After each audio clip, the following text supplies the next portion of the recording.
Alright mga boss, kumusta po kayong lahat? And again, welcome po sa Cars Journal. Ngayon mga bossing, ito meron lang akong konting isi-share, no?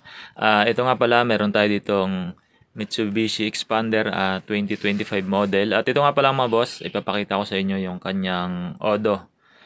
Ito nga pala ay may tinakbo na around 24,000. So 24,912 kilometers.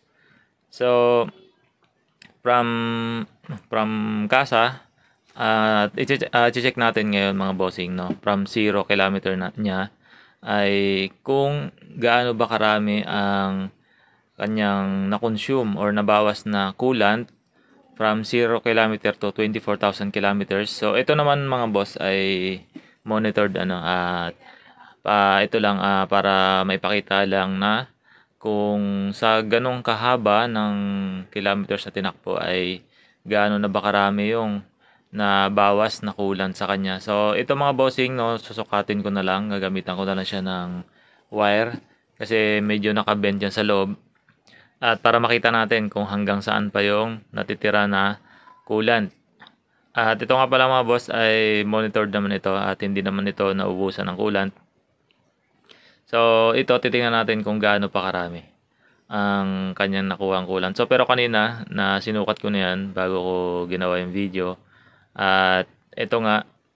So ang natitira lang diyan mga bossing, so around mga 1.5 inch, no, yung height galing doon sa ilalim. So ayan, medyo ano kasi medyo hindi masyado makita dahil plastic ito yung aking ginamit. Pero kanina sinukat ko na yan. So around 1.5 inch yung natira na lang. So from 0 kilometer to 24,000 kilometers ay yun na lang yung natira sa kanyang coolant. So ngayon magdadagdag ako ng coolant. Tingnan natin kung gaano karami yung nawala, no, na coolant. Kaya so para sa video na ito mga boss ay ma-emphasize natin, no, na kung gaano ka-importante yung monitoring ng coolant. Kasi imagine from 0 to 24,000 kilometers, makikita natin, no, kung gaano karaming coolant yung nawala. Kaya kung magiging pabaya tayo na car owner ay medyo risky, no. Sugal yan mga bossing, no. Kaya importante ang PMS, no. Halimbawa niyan tulad ng sa monitoring ng coolant, no. Pag hindi properly monitored or properly maintained ang inyong mga sasakyan ay posible na ma-encounter nyo ang posibleng problema na magiging sanhi, no, ng pagkasira ng inyong sasakyan. So ito mga bossing, no, sinalin ko muna yung 500 ml. At ito nga pala yung coolant na yung mga boss, no, nabili ko yan sa Petron. Mura lang siya mga bossing, no. 130 pesos ang kanyang 500 ml.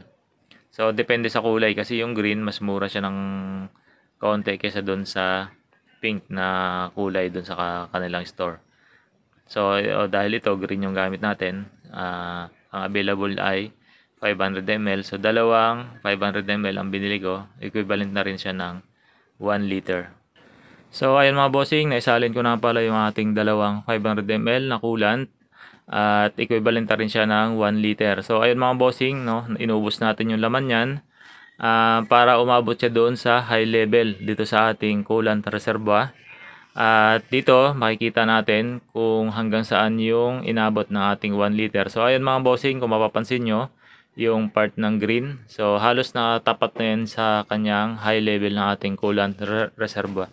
So ibig sabihin mga boss, from 0 kilometer to 24,000 kilometers natin, so around 1 liter yun na bawas dito sa ating coolant. Kaya importante mga bossing, no, ang palaging pagmamonitor ng ating coolant. So kasama po yan sa blow bagets ng ating safety checks, no, sa pagdadrive ng sasakyan.